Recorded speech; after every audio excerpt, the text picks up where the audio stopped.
निर्मला सीतारमण जी जो finance minister के रूप में काम कर रही है, लगातार 9 बार जो बजट इंट्रोड्यूस करने का इनका ये रिकॉर्ड बनने वाला है। इस बजट के साथ निर्मला सीतारमण लगातार 9 बजट पेश करने वाली देश की पहली महिला फाइनेंस मिनिस्टर बनी है। बजट वर्ड है ये फ्रेंच भाषा के बुगेट वर्ड से लिया गया है, जिसका अर्थ है चमड़े का थैला। 13 फरवरी को क्या मनाया जाता है? National women's day. एक ऐसे प्रधानमंत्री जिन्हें किसानों का मसीहा कहा जाता है। चौधरी चरण सिंह जी की याद में हर साल 23 फरवरी को वर्ल्ड फार्मर डे मनाया जाता है। कैसे प्रधानमंत्री जिन्होंने कभी संसद का सामना नहीं किया, भारत रत्न से सम्मानित किया गया 2024 में। जय हिंद दोस्तों, स्वागत है एक बार फिर से आप सभी का ज्ञान विहार के इस डिजिटल प्लेटफॉर्म पे।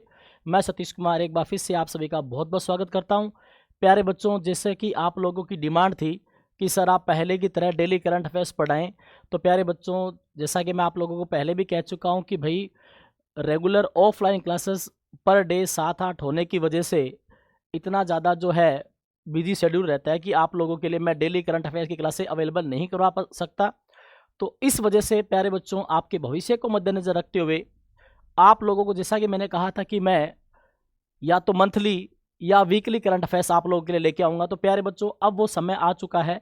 अब आप लोगों को करंट अफेयर्स से रिलेटेड किसी भी एग्ज़ाम के लिए परेशान होने की आवश्यकता नहीं है।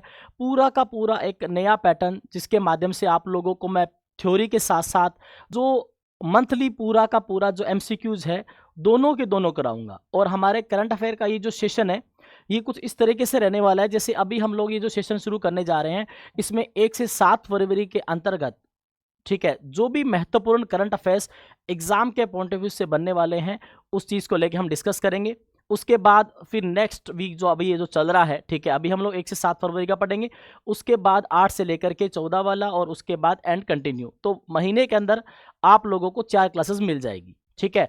और जैसे ही मंथ पूरा होगा, पूरी की पूरी जो थ्योरी जो हम लोगों ने 4 क्लासेस में पढ़ी है, उसके एमसीक्यू जो बेस्ड क्वेश्चन है वो आप लोगों को मिल जाएंगे। इससे फ़ायदा क्या होगा? इससे फ़ायदा ये रहने वाला है भी, आप लोगों ने थ्योरी तो पढ़ रखी है, ठीक है, और उसके बाद जब एमसीक्यू जाएंगे तब आपको ये रहेगा कि हाँ भाई ये सर ने हमें पढ़ाया था और यहाँ से वो क्वेश्चन ऐसे बन रहा है। तो प्यारे बच्चों, चलिए शुरू करते हैं सेशन को।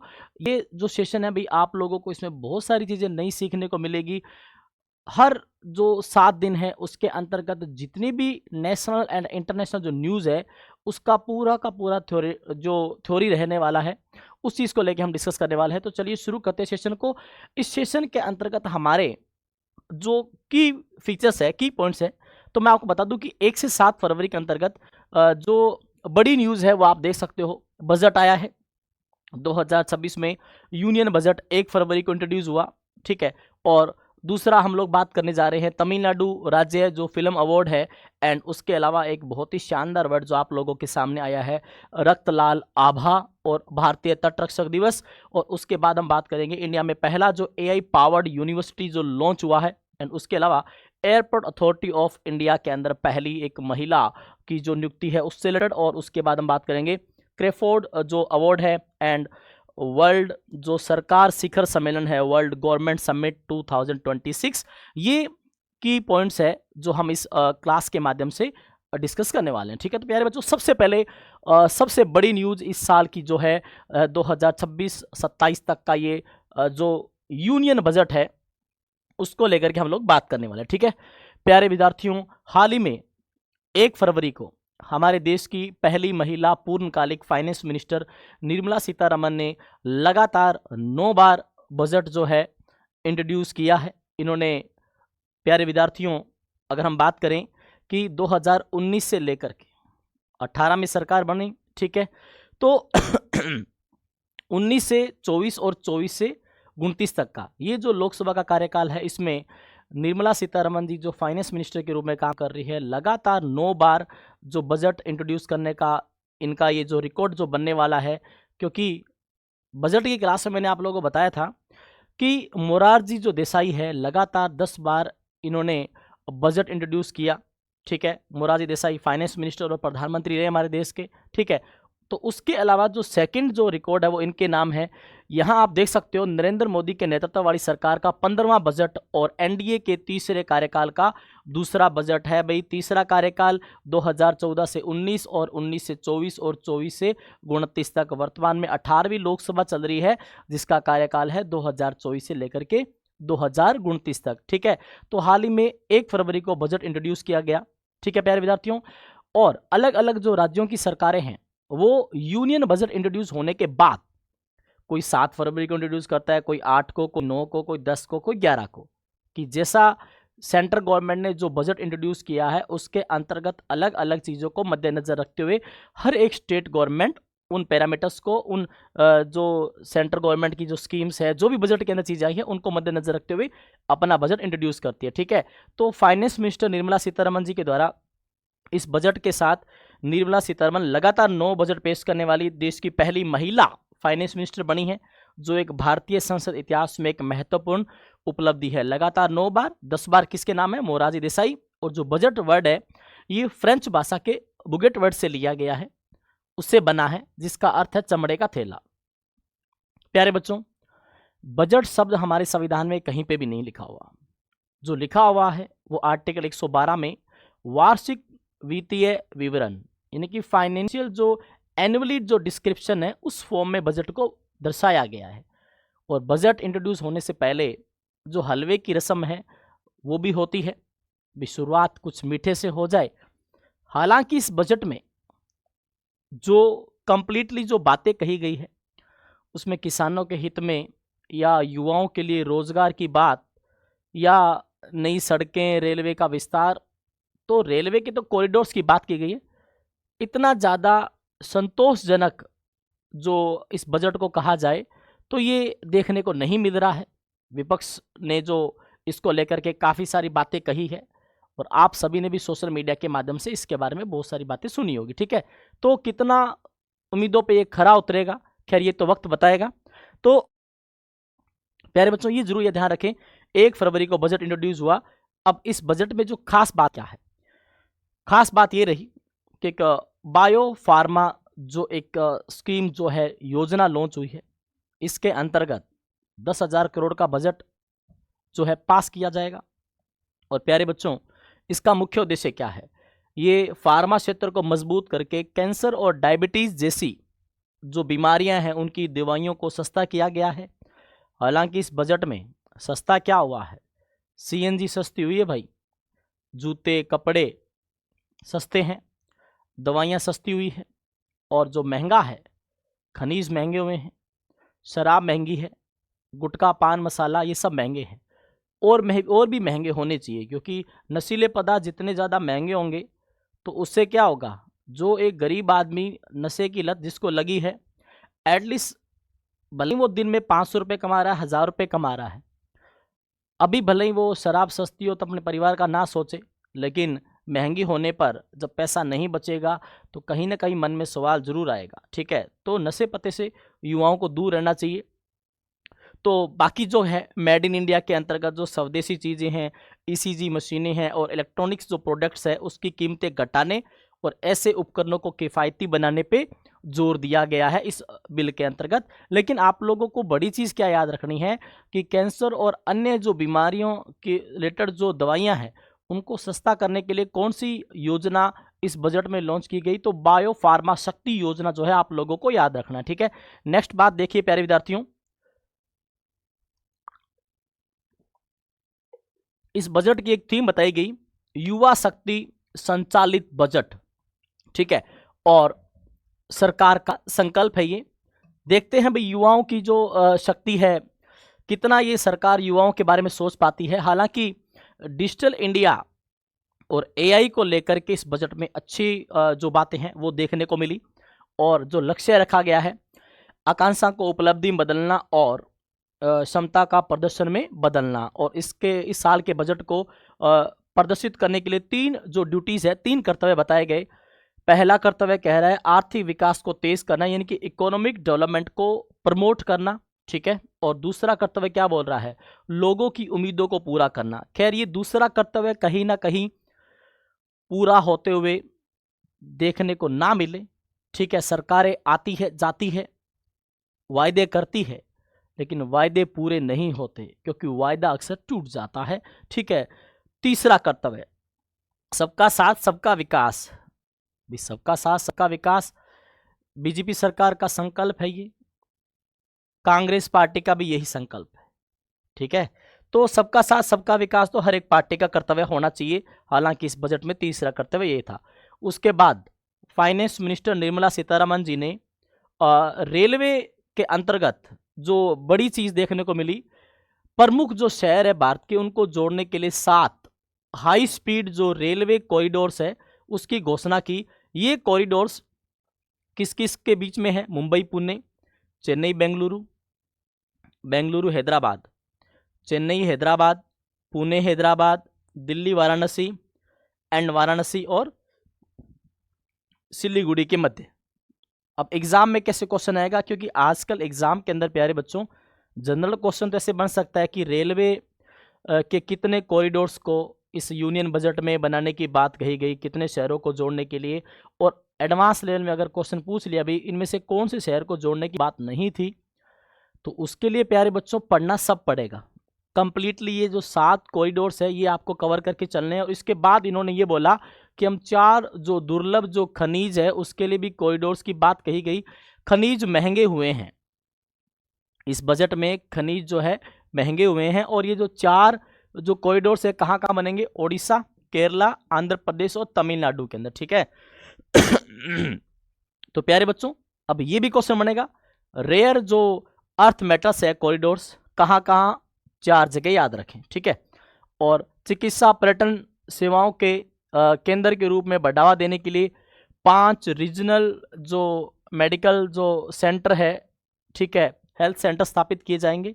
हालांकि ये 5 कहाँ किए जाएंगे इसकी घोषणा पर्टिकुलर जगह की नहीं हुई है, बट एग्जाम के पॉइंट ऑफ व्यू से आप इतना याद रख सकते हो कि कितनी जगह ये जो है ये जो चिकित्सा पर्यटन क्षेत्र बनाए जाएंगे 5, रेलवे कॉरिडोर 7, चिकित्सा पर्यटन जो केंद्र है 5, ठीक है। और 9वीं बार निर्मला सीतारमण का बजट सबसे ज्यादा हाईएस्ट है मोरारजी देसाई के नाम। इसके बाद बड़ी चीज क्या थी? मुंबई स्थित इंडियन जो इंस्टीट्यूट ऑफ क्रिएटिव टेक्नोलॉजी को 15,000 जो सेकेंडरी जो माध्यमिक विद्यालय है और 500 कॉलेजों में विजुअल इफेक्ट्स, गेमिंग और कॉमिक्स कंटेंट क्रिएटर लैब स्थापित करने में सहायता प्रदान करेगी। तो क्वेश्चन क्या बना लेंगे ये लोग कि कितने विद्यालयों में? 15,000 के अंदर क्या बनाया जाएगा? Content creator lab. सरल भाषा में बात करूं प्यारे बच्चों, आज थोड़ा गला खराब है, आप लोग ये ना सोचे कि भाई मास्टर जी पढ़ा तो रहे हैं लेकिन बीच में खांसी भी हो रही है, ठीक है। मानव शरीर है भाई, कभी कभार समस्याएं आ जाती है, ठीक है, तो आप लोग इसे इग्नोर करें। तो प्यारे बच्चों बात कर रहे हैं कि ये जो क्रिएटर्स जो लैब है कंटेंट वाली, छोटे छोटे बच्चों को यानी कि 8वीं क्लास से ऊपर के, 10वीं और 12वीं वालों को आप मान के चलिए, अभी तक कंप्लीटली इंफॉर्मेशन नहीं है, उन बच्चों को रील्स बनाना सिखाया जाएगा। डिजिटल इंडिया, आज रील हर कोई बना रहा है, छोटे बच्चे भी रील बनाते हैं, ठीक है। और उसके अलावा बुजुर्ग जो महिलाएं पुरुष है, आप लोग सोशल मीडिया पे देखते रहते हो, इंस्टाग्राम जो है उसको क्रैश करने का काम इन्हीं लोगों के हाथ में है। हालांकि भारत का जो भविष्य है, देखते हैं कि इस एआई का यूज आज का युवा और आने वाला जो भविष्य का जो युवा है कहाँ तक साबित होता है उसका सदुपयोग। खैर ये तो वक्त बताएगा, लेकिन ये जो एवीजीसी है भाई, ये जरूर याद रख लेना, ये ऑरेंज इकोनॉमी को बूस्ट करने के लिए किया गया है। इसके बाद प्यारे बच्चों हम लोग बात करने जा रहे हैं आज का हमारा बजट के बाद जो दूसरा है तमिलनाडु स्टेट फिल्म पुरस्कार। प्यारे विद्यार्थियों ये जो है पुरस्कार आज 10 फरवरी है, आज सुरक्षित इंटरनेट दिवस है। 13 फरवरी को आप देख सकते हो इसका आयोजन किया जाएगा।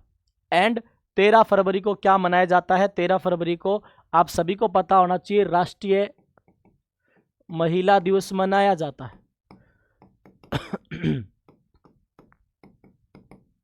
नेशनल वुमेन्स डे, राष्ट्रीय महिला दिवस, राष्ट्रीय महिला दिवस मनाया जाता है सरोजनी नायडू की याद में। सरोजनी नायडू संविधान सभा की सदस्य थी। सरोजनी नायडू भारत की पहली महिला राज्यपाल उत्तर प्रदेश की रही। सरोजनी नायडू की याद में हर साल 13 फरवरी को राष्ट्रीय महिला दिवस मनाया जाता है। हालांकि अंतर्राष्ट्रीय महिला दिवस प्यारे बच्चों 8 मार्च को मनाया जाता है, ठीक है। तो ये जरूर आप लोग याद रखें। और सरोजनी नायडू का एक फेमस स्टेटमेंट भी था कि राज्यपाल सोने के पिंजरे में बंद उस चिड़िया के समान है ठीक है, ये जरूर याद रखना कि राज्यपाल का जो पद सोने के पिंजरे में बंद चिड़िया के समान है। ये जरूर याद रखना ना भाई, पिंजरा सोने का है लेकिन उसके अंदर वो जो चिड़िया है वो कैद है। तो तमिलनाडु राज्य फिल्म पुरस्कार का आयोजन 13 फरवरी को होगा। कहाँ पे होगा?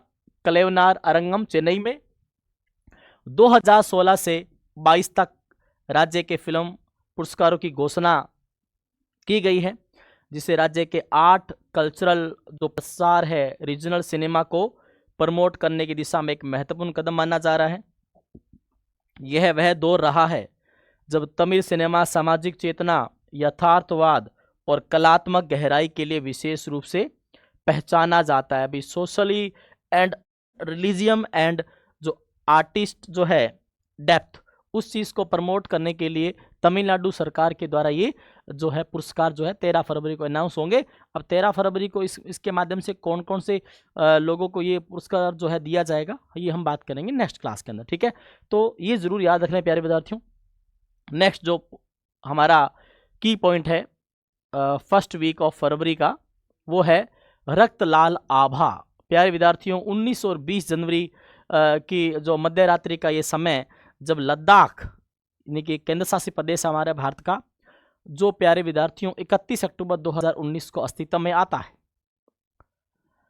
लद्दाख के हेनले जो एरिया है वहां पे एक चमकदार एक रोशनी पैदा हुई। इस रोशनी के बारे में कहा जाता है कि यह कभी कभार लाल रंग की देखने को मिलती है वायुमंडल की घटनाओं में, कभी नीले और हरे रंग की, लेकिन अब ये जो दिखाई दी है वो लाल रंग की है, ठीक है। और इस चमक ने जो रात में ये आकाश में दिखाई दी, इसको वैज्ञानिकों और आम लोगों का ध्यान आकर्षित किया है। हानले जो एरिया है अत्यंत स्वच्छ और अंधेरे आकाश के लिए प्रसिद्ध है, इसलिए यह दृश्य और भी चौंकाने वाला प्रतीत हुआ, ठीक है। प्यारे विद्यार्थियों, होता क्या है, वायुमंडल के अंतर्गत जब हम अलग अलग गैसों की बात करते हैं, हीलियम हो, नाइट्रोजन हो, ऑक्सीजन हो, तो ये जो अभी हाल ही में रक्त लाल जो आभा जो है, ये जो चमकदार एक रोशनी पैदा हुई, इसका मुख्य कारण था कि जो ऑक्सीजन है, ऑक्सीजन के जो परमाणु हैं उनका आयन से जब वो टकराती है, उसके बाद जो रोशनी पैदा हुई है वो होता है। और ये जो रोशनी पैदा हुई है इसको नॉर्थ की लाइट यानी कि उत्तरी रोशनी भी कहा जाता है, जो उत्तरी गोलार्ध के अंदर इस बार देखने को मिली। तो ये जरूर याद रखें भाई, इसे सोशल मीडिया पे नॉर्दर्न लाइट्स कहा गया, लेकिन वैज्ञानिकों ने स्पष्ट किया कि यह पारंपरिक ऑरोरा बोरलिस नहीं था। ऑरोरा बोरलिस क्या होता है? एक चमकदार जो रोशनी आयनों से टकराने के बाद जो पैदा होती है वायुमंडल में अलग अलग गैसेस की वजह से, बल्कि सूर्य से निकलने वाली एक एक्स क्लास सौर ज्वाला और फास्ट जो कोरोनल मास इजेक्शन के कारण हुई, जिसने पृथ्वी के चुंबकीय क्षेत्र को प्रभावित किया। तो ये जरूर याद रख लेना भाई, हाल ही में रक्त लाल आभा जो है कहाँ देखने को मिली? हेनले एरिया जो है भाई, ये चीज आप लोगों को याद रखनी है। कहाँ पे? लद्दाख के अंदर।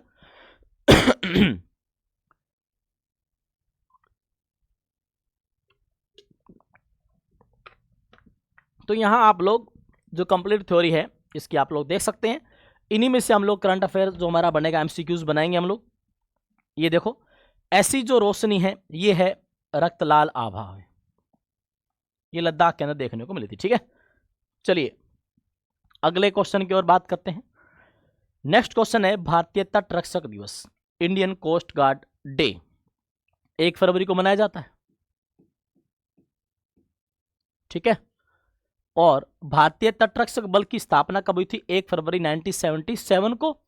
और कोस्ट गार्ड जो एक्ट है 1978 के तहत इसे एक संगठित बल का दर्जा दिया गया। भारतीय तटरक्षक दिवस हर साल 1 फरवरी को मनाया जाता है, जिसका उद्देश्य क्या है?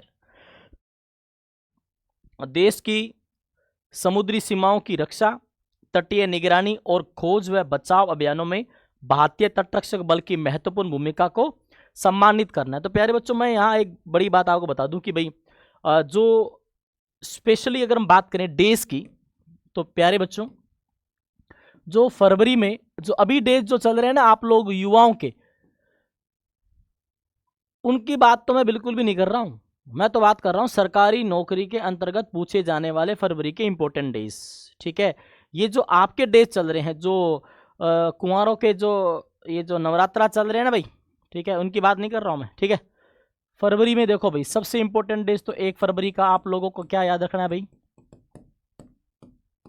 तटरक्षक दिवस। एक तो ये इंपॉर्टेंट है, आगे जैसे जैसे हम लोग बात करते रहेंगे। ठीक है, 2 फरवरी को आता है वर्ल्ड वेटलैंड डे, आर्द्र भूमि दिवस।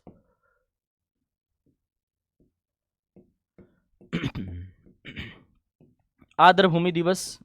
और 4 फरवरी को आता है प्यारे बच्चों वर्ल्ड कैंसर डे।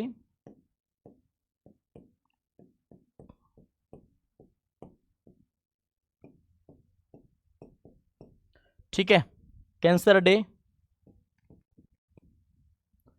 एंड उसके बाद अगर हम बात करें 10 फरवरी, जो आज का दिन है, वर्ल्ड पल्सेस डे, दलहन दिवस। और 10 फरवरी को ही आता है सुरक्षित जो कंप्यूटर इंटरनेट दिवस।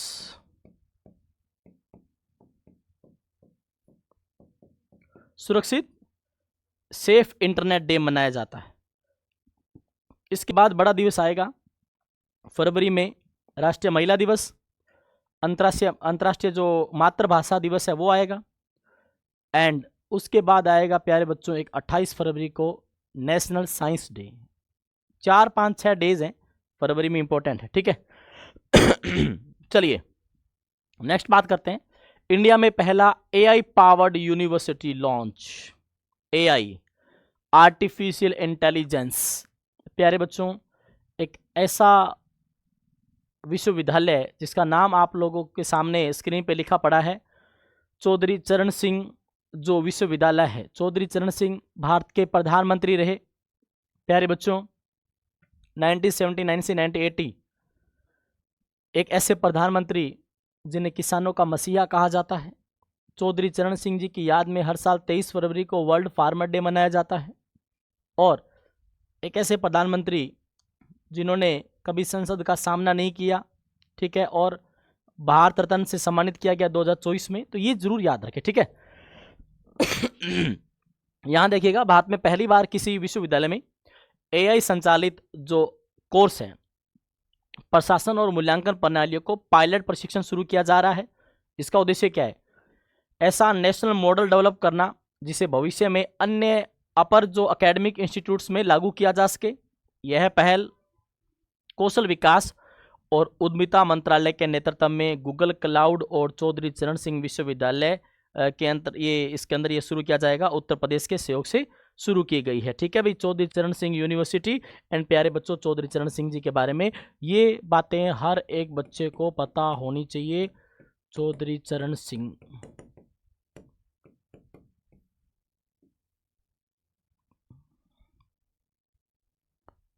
पहला पॉइंट, प्रधानमंत्री रहे,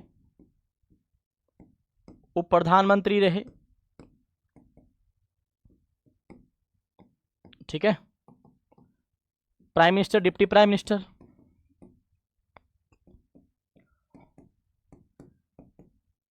किसानों का मसीहा, मसीहा ऑफ फार्मर्स,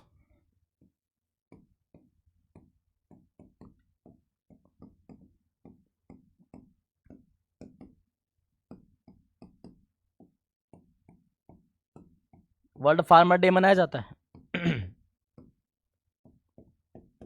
हर साल 23 फरवरी को। पार्लियामेंट का सामना नहीं किया, मतलब पार्लियामेंट के किसी भी सेशन में भाग नहीं लिया।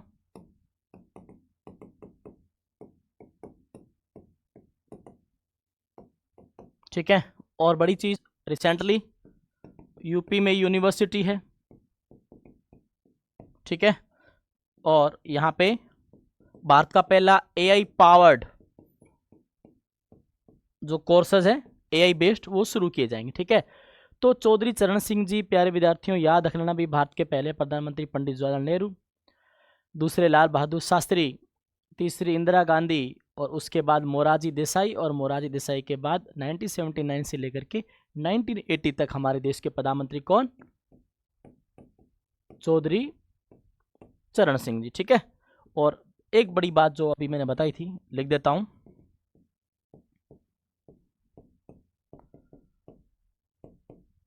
भारत रत्न विजेता। एक लास्ट पॉइंट बच्चों और बता दूंगा, इनकी समाधि स्थल का नाम है किसान घाट।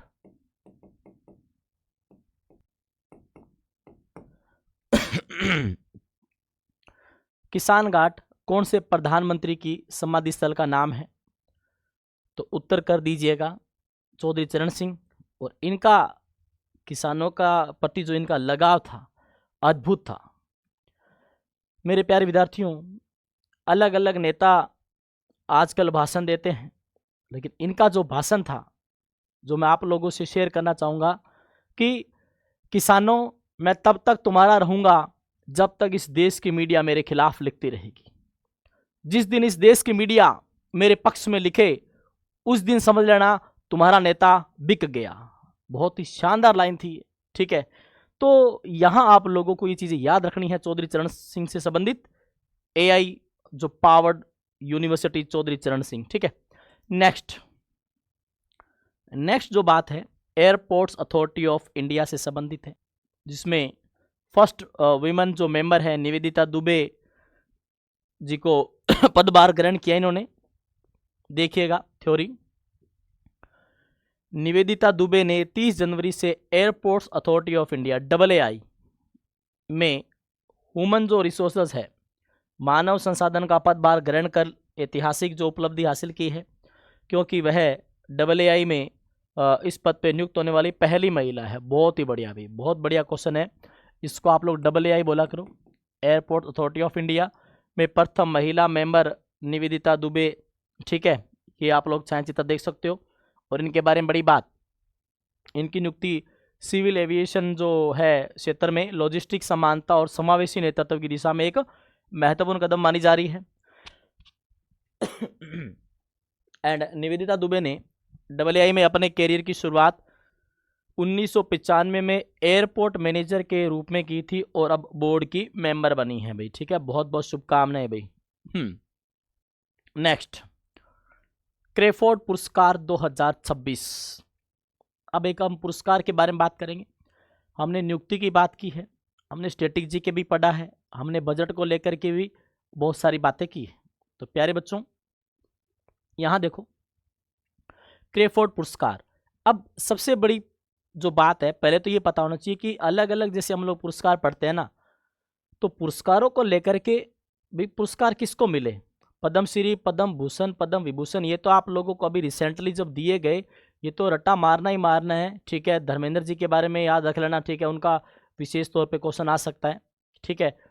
और उसके बाद इस साल के अंदर जो भी एग्ज़ाम होने वाले हैं, उनमें जो करंट अफेयर बनेगा, उसमें पुरस्कारों में यहाँ से पद्मश्री, पद्म भूषण और पद्म विभूषण पढ़ के जाएं। प्लस पुरस्कार में ये भी पूछा जाता है कि पुरस्कार किससे संबंधित है, तो वैसा ये कुछ पुरस्कार है, ये क्रेफोर्ड पुरस्कार जो पूछा जा सकता है किस क्षेत्र से संबंधित है। भाई क्लाइमेट रिसर्च और जियो साइंस से संबंधित ही पुरस्कार है। देखिएगा, एक फेमस वार्षिक अंतर्राष्ट्रीय विज्ञान पुरस्कार है, जिसकी स्थापना कब हुई, 1980 के अंदर, ठीक है। बड़ा पॉइंट तो ये याद रखें, 1980 में स्थापना हुई। हेल्गर और अन्ना ग्रेटा क्रेफोर्ड द्वारा दी गई थी, ठीक है, की गई थी इसकी स्थापना। ये किनके द्वारा, हेल्गर और अन्ना ग्रेटा द्वारा। क्रेफोर्ड इनका पूरा नाम था। इसका संचालन royal Swedish academy of science के द्वारा किया जाता है। एंड इसे अक्सर भूविज्ञान का नोबेल भी कहा जाता है। और आप लोग सभी जानते हो, वर्ल्ड में सबसे बड़ा जो पुरस्कार है वो नोबेल पुरस्कार को माना जाता है, जो 6 क्षेत्र में दिया जाता है। हर साल 10 दिसंबर को नोबेल पुरस्कार दिए जाते हैं। प्यारे विद्यार्थियों, यहाँ आप लोग ये चीज़ याद रखें, ठीक है। और इसे अक्सर भूविज्ञान का नोबेल भी कहा जाता है। और भारतीय मूल के वैज्ञानिक वीरभद्रन रामनाथन जी को ये क्रेफोर्ड पुरस्कार 2026 से सम्मानित किया गया है। रट्टा मारना भाई, इस नाम पे याद रख लेना, और बड़ी चीज़ ये याद रखना बस, ठीक है। और इसे भूविज्ञान का नोबेल भी कहा जाता है। ये है, आप लोग देख सकते हो अपनी स्क्रीन के ऊपर। प्यारे बच्चों, ये जो पुरस्कार है पृथ्वी विज्ञान और जलवायु अनुसंधान के क्षेत्र में उनके असाधारण और दीर्घकालिक योगदान की मान्यता है।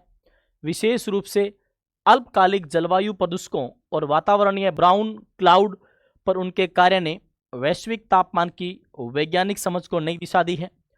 क्लोरोफ्लोरोकार्बन गैस को अत्यंत शक्तिशाली ग्रीन हाउस गैस सिद्ध करने में वीरभद्रन रामनाथन का प्रमुख योगदान रहा। भाई ये चीज देखो, ये चीज वीरभद्रन रामनाथन। फिर क्वेश्चन कैसे बनेगा, क्रेफोर्ड पुरस्कार के बारे में जो भी विद्यार्थी, चाहे वो किसी भी केंद्र सरकार के एग्जाम में या सेंट्रल गवर्नमेंट के एग्जाम की तैयारी कर रहा है और स्टेट गवर्नमेंट के एग्जाम की तैयारी कर रहा है, नहीं सुना होगा आप लोगों ने। बहुत कम बच्चे सुनते हैं कि यार ये कौन सा पुरस्कार है। पूछ लेना भी क्रेफोर्ड पुरस्कार 2026 से निम्न में से किसको सम्मानित किया गया, तो दिमाग के पंखे वहीं हिल जाएंगे भाई।